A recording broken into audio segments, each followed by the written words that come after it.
நான் உங்கள் ஜோதிடர் ஆனந்த பத்மநாபன். ஓம் கம் கணபதியே நம, ஓம் பம் வராகி தேவி நம, ஓம் ஸ்ரீ லக்ஷ்மி நரசிம்மாய நம, ஓம் ஸ்ரம் சரணபவரிம், ஓம் ஸ்ரீ வாக்தேவதாஜி நம, ஆதித்யாய சோமாய மங்களாய புதாய குரு சுக்ர சனிப்பச்ச ராகவே கேதுவே நமோ நம. இப்போ எதை பற்றி பார்க்க போகிறோன்னா, எங்கே பார்த்தாலும் இன்றைக்கி வாழ்க்கையில் நிம்மதி இல்லை. நல்லா இருந்தாங்க சார், அந்த குடும்பம் திடீர்னு இப்படி ஆகிடுச்சு. நல்லா இருந்தால் அந்த பொண்ணுக்கு இன்னும் பைத்தியம் பிடிச்ச மாதிரி ஆகிடுச்சு. அவங்க அதே மாதிரி பார்த்தீங்கன்னாக்கா, அவர் பிஸ்னஸ் பண்ணியிருந்தாங்க. பிஸ்னஸ் பண்ணியிருந்தா பார்ட்னர் அவங்களை ஏமாற்றிட்டான். அதுக்கப்புறம் இல்லாமல் என்ன பண்ணானே தெரியல. இந்த குடும்பம் நடுவோடு நிற்குது, பைத்தியம் பிடிச்சி அலையிறாங்க. அவளுக்கு என்ன பண்ணுறதுன்னே தெரியல. அதே போல் எங்கெங்கேயோ போய் யார்கிட்ட இல்லாமல் செலவு பண்ணுறாங்க. ஏன் இப்படி ஆச்சுன்றது யாராலையும் கண்டுபிடிக்க முடியாத ஒரு விஷயமா இருக்குது அப்படின்றாங்க. என்னென்ன பேய்கள்லாம் இருக்கா, மாந்திரிகங்கள்லாம் உண்மையான கண்டிப்பாக உண்மை தான்.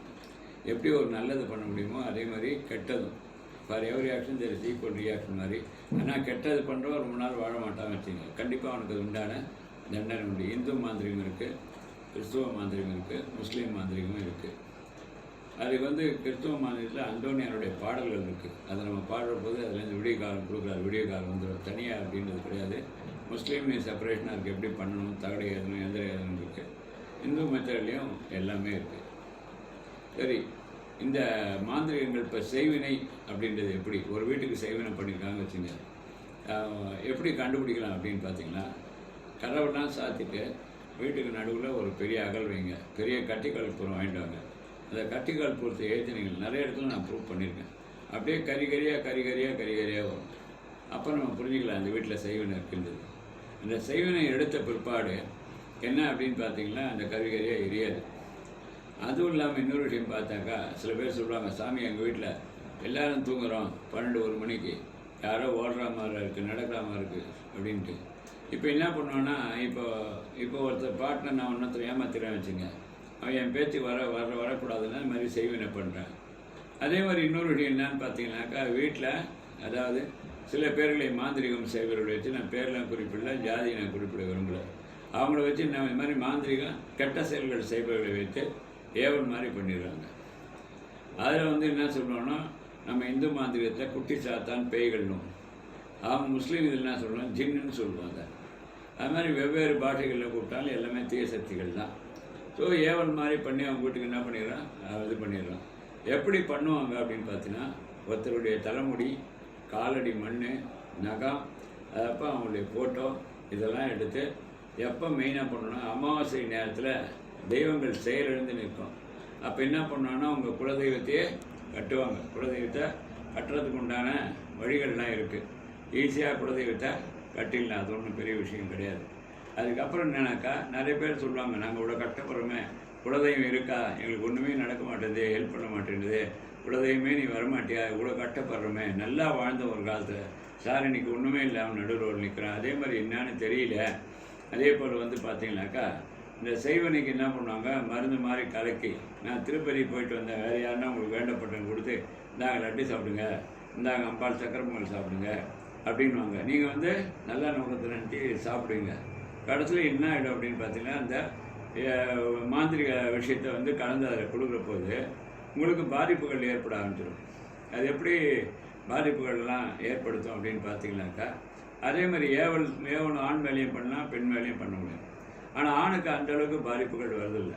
ஆனால் லேடிஸுக்கு அப்படின்னு பார்த்தீங்கன்னா, அந்த ஏவல் பண்ணும்போது இடது பக்கம் இந்த ஜாயிண்டில் பெயின் எடுக்க ஆரம்பிச்சிடும்.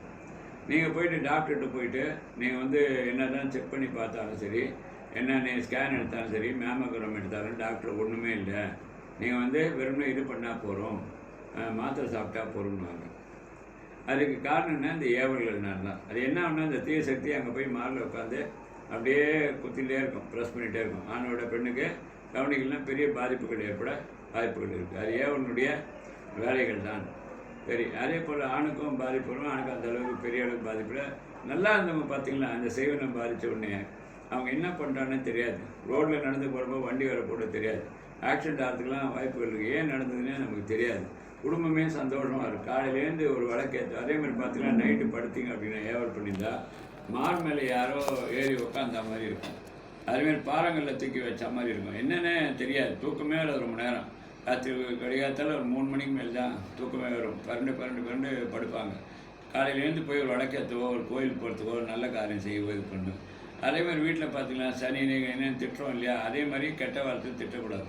எப்பவுமே வீட்டில் அஸ்து தேவதைகள் இருப்பாங்க. நீங்கள் என்ன சொல்கிறீங்களோ அது அப்படியே ஆகட்டும்னு சொல்லிட்டு தடா தூண்டுற மாதிரி சொல்லுவான். அதனால் கூடுமானவே அதே மாதிரி நம்ம குழந்தைகள் கூட திட்டக்கூடாது. முதலியவே விளங்க மாட்டேன், நீ எங்கடா வரும் போகிற மாதம் ஒரு வாழ்க்கை இப்படி தான் சொல்லாதீங்க. வாழ்த்துங்க பசங்களை, என் பையன் ஃபஸ்ட் ரேங்க் வருவான், நல்லா எடுப்பான், என் பொண்ணு நல்லா வருவா அப்படின்னு வாழ்த்துங்க. எப்போவுமே உங்கள் குழந்தைங்கள நீங்கள் வாழ்த்துகிற வாழ்த்துக்கள் தான். குழந்தைங்க வந்து அப்பா அம்மா வணங்கினா போகிறோம், அவன் கோயில் கூட போய் தெய்வத்தை வணங்கணுன்ற அவசியம் இல்லை. ஸோ அது ஒன்று. அதே மாதிரி பார்த்தீங்கன்னா இந்த பசிய மருந்துகள் கொடுத்ததுன்னா ஒன்று லேடிஸுக்கு இந்த செஸ்ட் பெயின் மட்டும் இல்லை, வயிற்று வலிக்கும் பயங்கரம். மென்சஸ் சரியாக வராது, வயிற்று வலிக்கும். டாக்டர்கிட்ட போனாலும் இதுக்கு தீர்வு இல்லை. இதுக்கு தீர்வுகள் நான் எல்லாமே வந்து பரிகாரங்கள் என்ன எப்படி பண்ணணும்னு சொல்கிறேன். ஸோ அதுக்கப்புறம் நீங்கள் பார்த்தீங்க அப்படின்னாக்கா வந்து பேய்கள்லாம் இருக்கா? கண்டிப்பாக இருக்குது. இறந்த ஆவிகளோடு பேசலாமான்னா பேச முடியும். நன்றி வணக்கம். பரிகாரங்களை இன்னொரு வீடியோவில் பார்க்குறோம். அனைவருக்கும் நன்றி வணக்கம்.